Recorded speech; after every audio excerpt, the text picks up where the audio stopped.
Assalamu alaikum. Today we are going to start with the pharmacology chemotherapy and the chapter is 43 from Minnie Carlson. The chapter is beta-lactam antibiotics. ठीक है. So beta-lactam antibiotics are bactericidal. Bactericidal का मतलब है कि वो bacteria को किल कर देंगे, जबकि एक टर्म होती है बैक्टीरियोस्टैटिक, जिसका मतलब है कि ग्रोथ को स्टॉप कर देना. ठीक है, किल नहीं होता प्रॉपरली. सो बीटा-लैक्टम एंटीबायोटिक्स क्या हैं? These are those drugs which contain beta lactam ring. Beta lactam antibiotic हर वो एंटीबायोटिक होगी जिसके अंदर एक स्पेसिफिक रिंग होगी and that ring is known as beta lactam ring. ठीक है. सो इसमें आपके पास बीटा-लैक्टम एंटीबायोटिक्स में मेनली पेनिसिलिन आ जाते हैं, सेफेलोस्पोरिन्स आ जाते हैं. In this video we are going to discuss penicillins. So beta lactam ring या इस एंटीबायोटिक का जो स्ट्रक्चर होता है उसको अगर हम जनरली देखें तो बीटा लैक्टम रिंग होती है जो 4 कॉर्नर्ड होती है. उसके साथ जो है वो थैलीजोनाइड रिंग होती है और उसके दूसरी साइड पे कोई भी साइड चेन लगी होती है जो कि कार्बोहाइड्रेट की मेनली हो सकती है.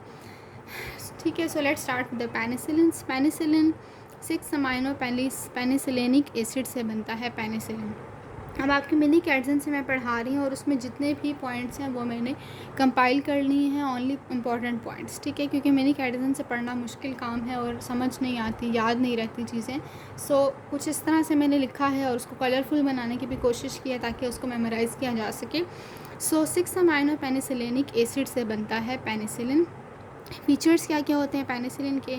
It very in the resistance to gastric acid and oral bioavailability. ठीक है. पोलर कंपाउंड होते हैं penicillins. They are excreted unchanged in the urine. और ये जो प्रोसेस है कि वो अनचेंज यूरिन के अंदर एक्सक्रीट हो रहे हैं, इस प्रोसेस को एक कंपाउंड इनहिबिट करता है and that compound is known as probenecid. ठीक है. तो ये जो छोटी छोटी बातें मैं बता रही हूँ दीज आर बेसिकली और MCQs. ठीक है, कि ये भी MCQ था कि ये बैक्टीरियोसिडल होते हैं, बैक्टीरियोस्टैटिक होते हैं. ठीक है. फिर ये MCQ है कि कौन कौन से बीटा लैक्टम एंटीबायोटिक्स होते हैं हमारे पास. फिर ये MCQ है आपका कि कौन सा कंपाउंड जो है वो इनकी एक्सक्रीशन को प्रिवेंट करता है. अगला पॉइंट ये है कि प्लाज्मा हाफ लाइफ इनके 30 मिनट टू 1 आवर है, जो कि आप ना भी याद रखें तो इट्स ओके, क्योंकि ये चीज़ मेमोराइज़ करना मुश्किल काम है. Penicillin can cross the blood brain barrier in case of meningitis. ये बात याद रखनी है कि penicillins normally blood brain barrier को क्रॉस नहीं कर सकते, but in case of inflammation of the meninges, for example in the condition of meningitis, they can cross the blood brain barrier. Points to remember. अब कुछ points हैं जो आपको पता होने चाहिए. ठीक है, उनमें से ज़्यादा जो इम्पॉर्टेंट पॉइंट है दैट इज़ पॉइंट नंबर 2. सो पहले फर्स्ट को देखते हैं. एम्पिसिलिन, पाइपेरासिलिन, एंटीसार्सिलिन. ठीक है, ये जो तीनों इसके एनालॉग्स हैं, पेनिसिलिन्स की कैटेगरी हैं, दे आर पारेंट्रली इंजेक्टेड. ठीक है. नेफिसिलिन एंड एम्पिसिलिन, ये इंपॉर्टेंट बात है कि they are excreted in bile. ठीक है. सो ये MCQ अक्सर आ जाता है कि कौन सी पेनिसिलिन है जो बाइल के अंदर एक्सक्रीट होती है. इसका MCQ बहुत कम आता है पारेंट्रल का, या फिर जो आगे मैं आपको IM बताऊंगी इंट्रावास्कुलर कौन कौन सी देते हैं. ज़्यादातर MCQ आपका बाइल एक्सक्रीशन के रिजल्ट में आ सकता है कि कौन सी ऐसी पेनिसिलिन है, या आगे हम सेफेलोस्पोरिन पढ़ेंगे तो कौन सा ऐसा सेफेलोस्पोरिन है जो बाइल के अंदर एक्सक्रीट हो जाता है.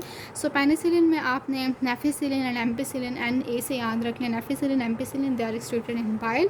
एंड प्रोकेन एंड बेंजाथीन, ये जो 2 कंपाउंड्स हैं, दे आर इंजेक्टेड इंट्रामस्कुलरली. तो ये बस फीचर्स हैं डिफरेंट पेनिसिलिन्स के जो कि आपको पता होने चाहिए. ठीक है. नेक्स्ट हम आ जाते हैं जनाब मैकेनिज़्म ऑफ एक्शन के ऊपर.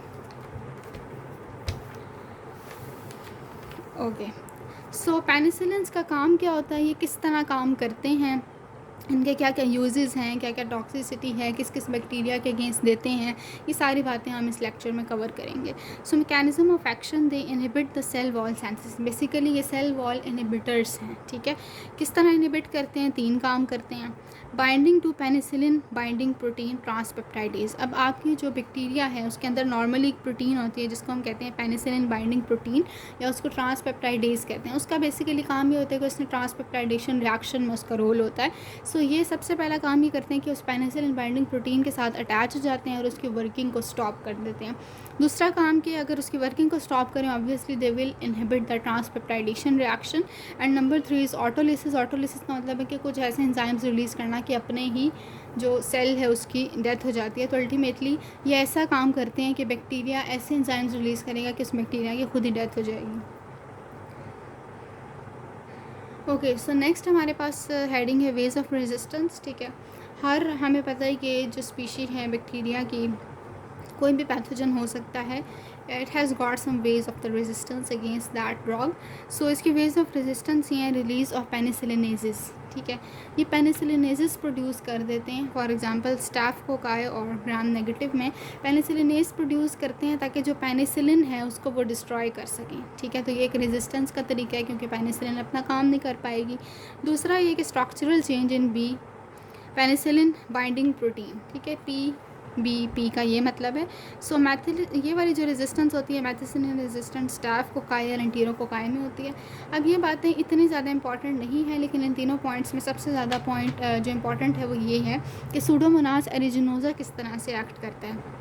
सूडोमोनास एरिजिनोसा की जो रेजिस्टेंस होती है उसका वेज ये होते हैं कि वो पोरिन स्ट्रक्चर में चेंजेस कर देता है. ठीक है, जो पोरिन एक स्पेसिफिक प्रोटीन है जिसने पोर्स क्रिएट करने हैं उसमें चेंजेस हो जाते हैं जिसकी वजह से रेजिस्टेंस ऑफर होती है टू दैट एंटीबायोटिक. ठीक है, inhibitors of the beta lactam like. अब इनहिबिटर्स हम देते हैं clavulanic acid, sulbactam and tazobactam. They are given with the penicillin. This is most important point कि आपके पास जो बीटा लैक्टमेजेस के इनहिबिटर्स हैं, क्योंकि हमें पता है कि कुछ ने रेजिस्टेंस ऑफर की थी, पेनिसिलिनेजेस प्रोड्यूस कर दिए थे against that penicillin.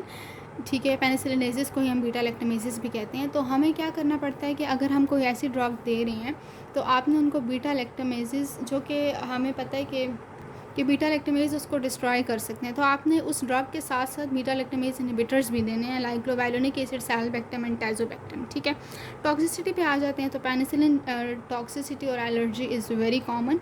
Allergy cause करता है एंजाइटी डिस्टर्बेंसेस. एलर्जी में अर्टिकेरिया हो सकता है, फीवर हो सकता है, जॉइंट स्वेलिंग हो सकती है, नेफ्राइटिस हो सकती है, मैक्यूलोपैपुलर रैश हो सकता है. That is specifically because of the ampicillin.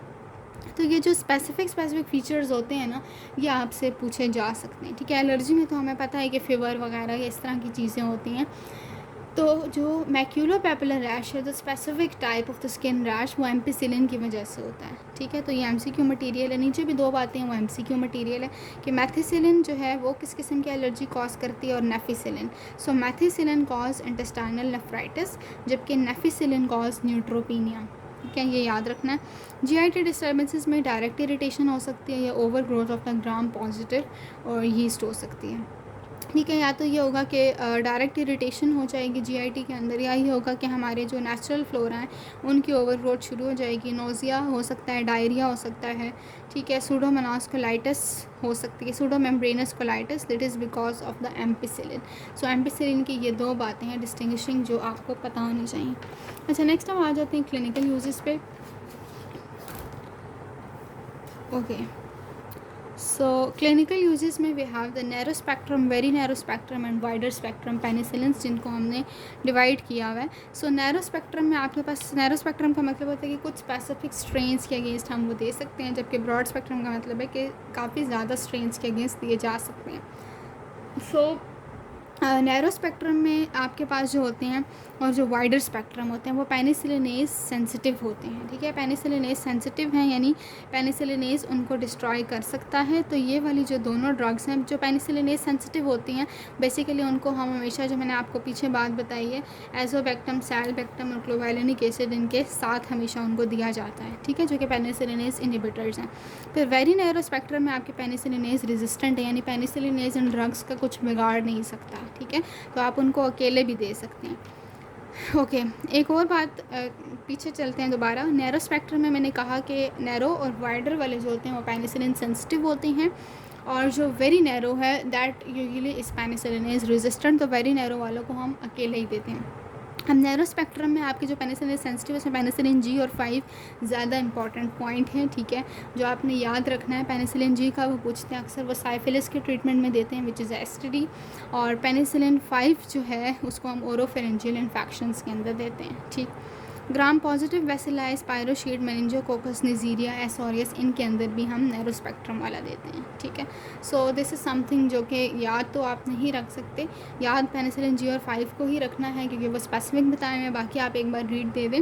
Very narrow spectrum में पेनिसिलिनेज रेजिस्टेंट जो होते हैं उसमें 3 हैं. ये आपको ड्रग्स याद होनी चाहिए, और किसके अगेंस्ट देते हैं ये भी, बिकॉज ये हैं छोटी सी और एक ही इन्फेक्शन के अगेंस्ट, हम जनरलाइज इन्फेक्शन के अगेंस्ट दे रहे हैं. So you should know this thing. Methicillin, nafcillin, oxacillin. You can make any mnemonic, ठीक है, इट्स वेरी इजी। MNO बना ले बेशक आप, कुछ भी अपनी मर्ज़ी का। सो मैथिसिलिन, ये आसान छोटे छोटे नाम है, ये पता होने चाहिए। मैथिसिलिन, नेफिसिलिन, ऑक्सासिलिन। MCQ डिफरेंट तरह से इन तीनों का आ सकता है। ये पूछ सकते हैं कि वेरी नैरो स्पेक्ट्रम कौन सा है, जो कि सिंपल सा MCQ होगा। या ये पूछ सकते हैं कि कौन सा पेनिसिलिन है जिसके साथ जो है वो बीटा लैक्टमेज इनहिबिटर देने की ज़रूरत नहीं है, तो वो ये 3 है, ठीक है, क्योंकि पेनिसिलिनेज रेजिस्टेंट होती हैं। स्टेफिलोकोकल इन्फेक्शंस के अगेंस्ट दिए जाते हैं। स्टैफ इन्फेक्शन कौन से होते हैं, स्ट्रैप कौन से होते हैं, we will discuss thoroughly in microbiology. So wider spectrum में पेनिसिलिनेज सेंसिटिव मेनली आती हैं, उसमें आगे से 2 कैटेगरीज आ जाती हैं, एम्पिसिलिन, अमॉक्सिसिलिन, पाइपैरासिलिन, एंटीसार्सिसिलिन। एम्पिसिलिन और अमॉक्सिसिलिन एंटीरोकोकाई, स्टार्शिया कोलाई और पी माइक्रोबैलिस के लिए देते हैं, और वही वाली बात है कि उनको इनहिबिटर के साथ इस्तेमाल किया जाता है। I already told you. Piperacillin, एंटीसार्सिसिलिन अगेंस्ट ग्राम नेगेटिव देते हैं, जिस तरह सूडोमोनास है, एंटीरोबैक्टर है, क्लेप्शिला है, और ये जो ग्रुप्स हैं इनके साइनर्जिस्टिक एक्शन होते हैं विद अमाइनोग्लाइकोसाइड। मतलब ये वाली जो ड्रग्स है पेनिसिलिन की, इनको यूजुअली अमाइनोग्लाइकोसाइड्स के साथ मिला के दिया जाता है, ठीक है। So this is about penicillin. ख़त्म हो गया है। नेक्स्ट वीडियो में हम करेंगे सेफेलोस्पोरिन्स। तो थैंक यू सो मच। और ये जो नोट्स हैं अगर आप ये चाहते हैं मुझसे लेना तो you can contact me. Thank you.